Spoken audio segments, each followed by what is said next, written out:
በዓለም ዙሪያ ላላችሁ ቅዱሳን ዛሬ ደግሞ እግዚአብሔር በልቤ ያስቀመጠውን የመጽሐፍ ቅዱስ ክፍል እንነጋገራለን። ይስሐቅ ማን ነው የሚለው ነው የምንመለከተው። ይስሐቅ የአብርሃም ልጅ ይስሐቅ ማን ነው የሚለውን ነው የምንመለከተው። መጽሐፍ ቅዱስ ምንድን ነው የሚለው? በመጽሐፍ ቅዱስ ውስጥ ይስሐቅ የአብርሃምና የሳራ ልጅ እንደሆነ እና ደግሞ የእምነትና የታዛዥነት ታሪክ ምሳሌ እንደሆነ ደግሞ እንመለከታለን። ከይስሐቅ ጋር የተያያዘ በጣም ታዋቂ ታሪክ በአብርሃም የቀረበ መስዋዕትነት የአብርሃም እምነት የተፈተነበትና የእግዚአብሔር ቀጣይ ጣልቃ ገብነት ያየንበት ሲሆን በተለይ ደግሞ ይስሐቅ እና ኤሳው የያዕቆብ መንታ ልጆችን እንደወለደ ከዚያም በኋላ ደግሞ እስራኤል ልጆች አባት እንደነበረ ከዚያም ጋር ደግሞ ተያይዞ የዘር ቃል ኪዳን የነበራቸው እንደሆነ ነው የምንመለከተው።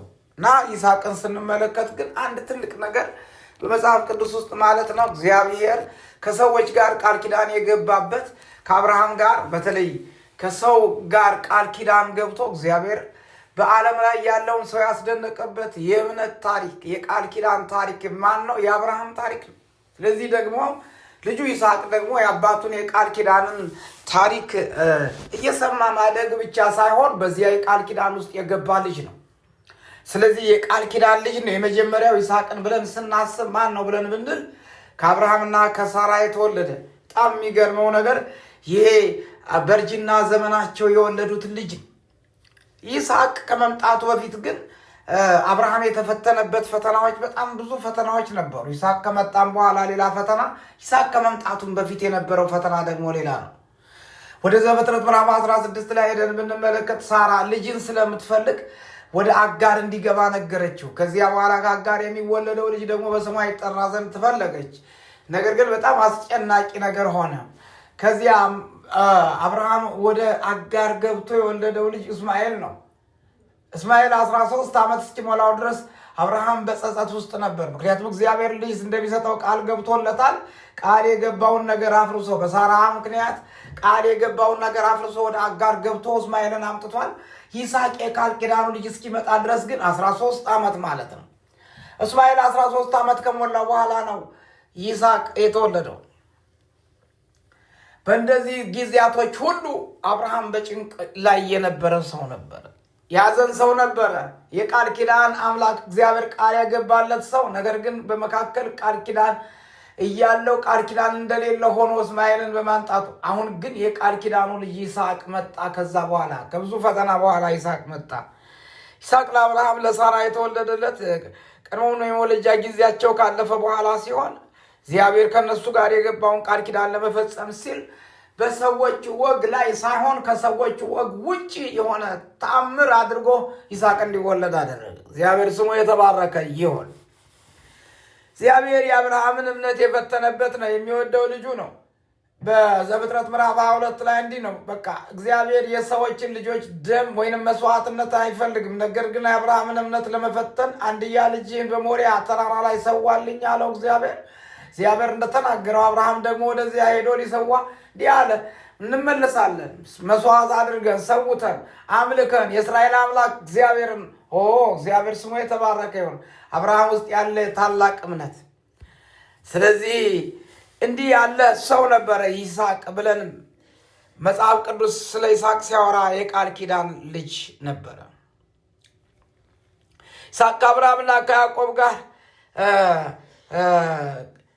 መጽሐፍ ቅዱስ ሲናገር እነዚህ ሶስቱን ፓትርያርክ ወይንም ደግሞ የእምነት አባቶች ተብለው የሚጠሩትን አብርሃም፣ ይስሐቅ፣ ያዕቆብን ስንመለከት የቃል ኪዳን አምላክ ነኝ ማለት እግዚአብሔር ሲፈልግ እኔ የአብርሃም የይስሐቅ ያዕቆብ አምላክ ነኝ ይላል። ምክንያቱም እግዚአብሔር ቃል ኪዳኑ ላይ ያሰምራልና ቃል ኪዳኑ ላይ እግዚአብሔር በቃል ኪዳኑ የሚያዝ አምላክ ስለሆነ ቃል ኪዳኑ የከበረ ስለሆነ ስሙ የተባረከ ይሁን። ዛሬም ታላቅ አምላክ፣ ዛሬም ኃያል አምላክ፣ ድንቅ አምላክ ነው። ሌላው ሁለተኛው ይስሐቅን ስናስብ እግዚአብሔር ያበለጸገው እግዚአብሔር ያበዛው ሰው ነው።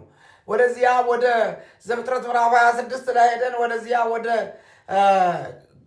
ግብፅ ወደዚያ ወደ ፍልስጤማውያን ምድር ወደዚያ በሄደ ጊዜ ወደዚያ ሄዶ በነበረ ጊዜ እግዚአብሔር ያበለጸገውና ያበዛው ሰው ነበረ።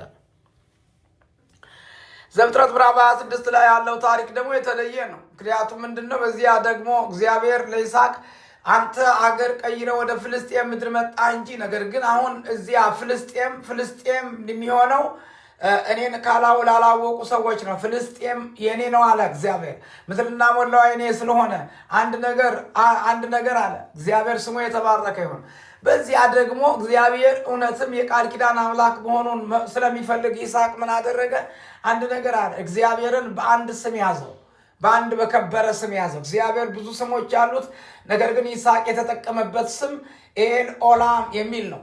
ኤል ኦላም ኤቨርላስቲንግ ጎድ፣ ዘላለማዊ አምላክ የሚል ነው። ዘላለማዊ አምላክ ከሆነ ደግሞ ዘላለማዊ አምላክ የምድርና የሰማይ ፈጣሪ፣ የፍጥረታት ሁሉ ገዢ፣ ሁሉ ቦታ ምድርና ሞላዋ ሁሉ የእሱ የሆነ አምላክ ስለሆነ አሁን በፍልስጤም ሆኜ እጠራሃለሁ አለው።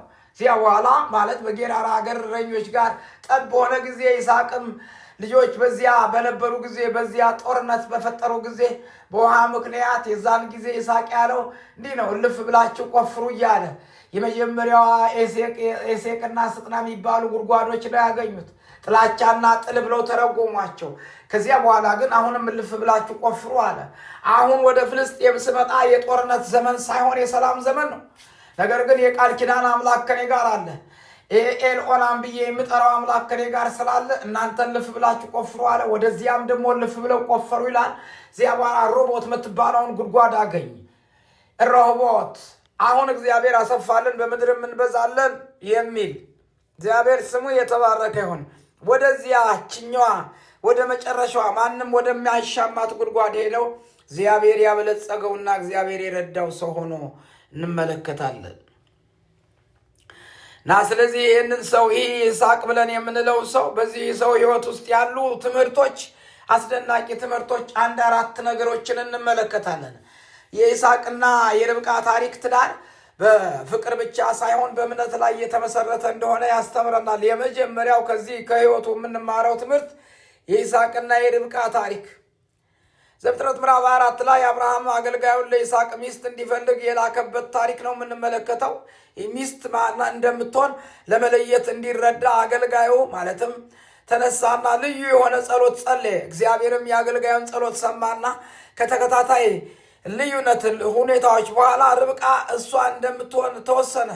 ይሁን እንጂ ርብቃ ምርጫ ነበራት። እናም እምነትም ነገር ግን ከዛ ከምርጫዋ ጋር የሚስማማው ግን ማን ነው? ይስሐቅ ሆኖ ተገኘ።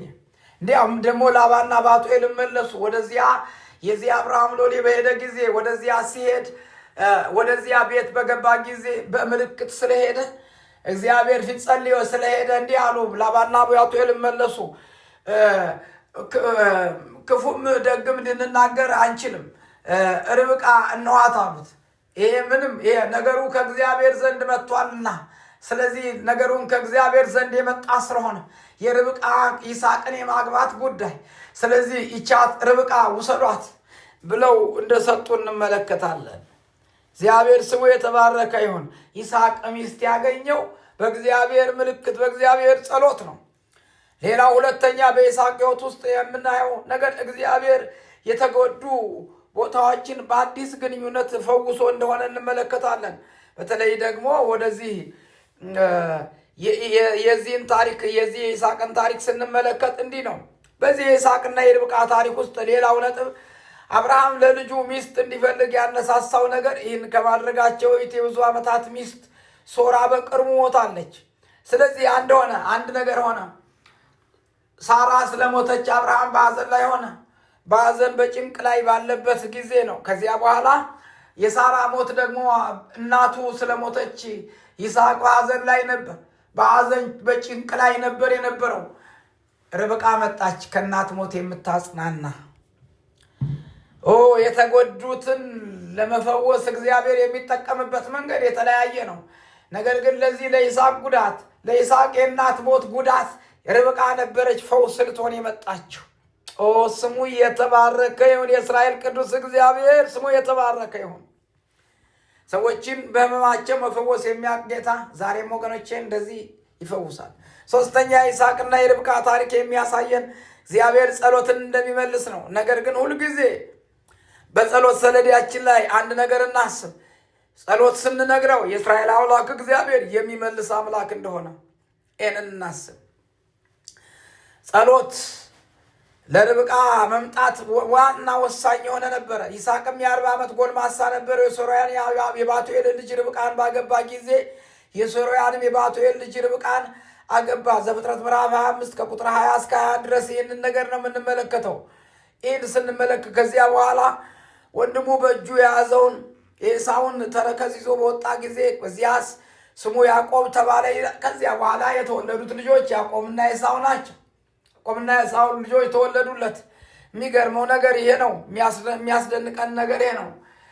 አባቱ እና እናቱ እሱን በጸሎት አገኙ። እንደገናም ደግሞ ይስሐቅ ደግሞ አሁን ከእናቱ ሞት ተጽናንቶ ልጆችን አገኘ።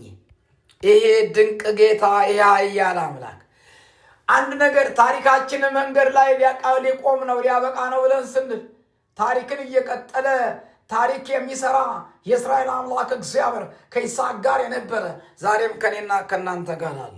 አራተኛ ይስሐቅና ርብቃ ከእግዚአብሔር ጋር ያላቸውን ግንኙነት ነው የምንመለከተው። ይስሐቅና ርብቃ ከእግዚአብሔር ጋር የነበራቸው ግንኙነት ልጆችም ርብቃ ማኅፀን ውስጥ ሲታገሉ ጸለየች። እግዚአብሔርም ለአብርሃም ከይስሐቅ ጋር የገባውን ቃል ኪዳን ሲያረጋግጥ መሠዊያ ሰርቶ እግዚአብሔርን አመለከ። በሕይወት ዘመናቸው ሁሉ እግዚአብሔር ጋር ያላቸውን ግንኙነት የሚያሳይ ተከታታይ ነገር ነው የምንመለከተው። ይሄ ከአምላካቸው ጋር የነበረ ቀደም ብለው እንደገለጸ ርብቃ ልጅ መውለድ በማትችልበት ጊዜ ይስሐቅ ጸለየ። ልጆች ርብቃ ማኅፀን ውስጥ ሲታገሉ ተገኘ። ወገኖቼ አንድ ነገር ነግራቸዋለሁ። ይህንን ባዶ በሆነ ማኅፀን ላይ ነገር ግን በዚያ ማኅፀን ላይ ሊበቅል ያሉ ልጆች ሁሉ ይበቅሉ ዘንድ ሊያደርግ የሚችል የእስራኤል አምላክ እግዚአብሔር ዛሬም በባዶ ማኅፀን ላይ ስራ ሊሰራ የሚችል እግዚአብሔር ጸሎትን የሚሰማ ድንቅ ነገር የሚያደርግ አምላክ ነው። የይስሐቅ ታሪክ ውስጥ ሶስት ነገሮችን ብንመለከት፣ አንደኛው እምነትና ታዛዥነት እንመለከታለን። ሁለተኛው የእግዚአብሔር ምሕረትንና ጣልቃ ገብነትን እናያለን። ሶስተኛው እግዚአብሔርን በመጠባበቅ ላይ ያሉ ሰዎች ሁሉ እንደማያፍሩ እንመለከታለን። እግዚአብሔር ስሙ የተባረከ ይሁን። ዛሬም እግዚአብሔር ምንድን ነው የሚለው? ዛሬም እግዚአብሔር እኔን ታመኑኝ፣ ዛሬም እግዚአብሔር እኔን ታዘዙኝ ይላል። ዛሬም እግዚአብሔር እኔ ጣልቃ ገባላችሁ ይላል። ሶስት ነገሮች። አንደኛ ዛሬም እግዚአብሔር ታመኑኝ ይላል። ሁለተኛ ዛሬም እግዚአብሔር ታዘዙኝ ይላል። ሶስተኛ ዛሬም እግዚአብሔር እኔ ጣልቃ እገባላችኋለሁ ይላል። የእስራኤል አምላክ እግዚአብሔር ገናናና ኃያል ንጉሥ በኢየሱስ ስም የአብርሃም የይስሐቅ አምላክ የያዕቆብ አምላክ ብለን የቃል ኪዳን አምላክ እግዚአብሔር አሁን እንድትነሳ እኔ ጸልያለሁ። ይህን መልእክት የሚሰሙ ሁሉ እግዚአብሔር የዘላለም አምላክ ለይስሐቅ እንደደረስክ ለይስሐቅ ታሪኩን እግዚአብሔር የዘላለም አምላክ ያንተ ታሪክ እንዳደረግከው ድንቅ ነገር እንዳደረግ በጌታ በኢየሱስ ክርስቶስ ስም በዚህ ጊዜ በአዲስ ኪዳን ያለነው የክብር አምላክ ሴት ባሪያዎች ወንድ ባሪያዎች እየታመንህ እያታዘዝንህ የእስራኤል ቅዱስ ያንተን ጣልቃ ገብነት እየጠበቅን እንድንኖር በኢየሱስ ስም እኔ ጸልያለሁ። ኃይል እንድታደርግ ጸልያለሁ። ነገር እንድትሰራ ጸልያለሁ። በጌታ በኢየሱስ ስም ይህን መልእክት የሚሰሙ በዓለም ዙሪያ ያሉ ሴት ባሪያዎች ወንድ ባሪያዎቹ አሁን የክብር አምላክ እግዚአብሔር ጣልቃ ገብተህ እንድታስደንቃቸው ጸልያለሁ። ኃይል እንድታደርግ ጸልያለሁ። የናዝሬት ኢየሱስ የጌቶች ጌታ ያንተ ልጆች ነን። ያ የክብር አምላክ ቃል ኪዳንህን የምታጸና ጌታ ኃይል እንድታደርግ ጸልያለሁ። ብርታት እንዲሆን ለልጆችን ጸልያለሁ። በጌታ በኢየሱስ ስም አሁን ልትመጣ ባለበት ኢየሱስ አሁን ያለ የነበርክ የምትመጣ ጌታ አሁን ልትመጣ ባለበት እንድናብብ የክብር አምላክ እግዚአብሔር አንተን ይዘን የእስራኤል ቅዱስ እግዚአብሔር እንድንጓዝ እንድትረዳን ጸልይ። ስለ ሁሉ ክብር ላንተ በጌታ በኢየሱስ ክርስቶስ ስም አሜን ነው። ኢየሱስ ጌታ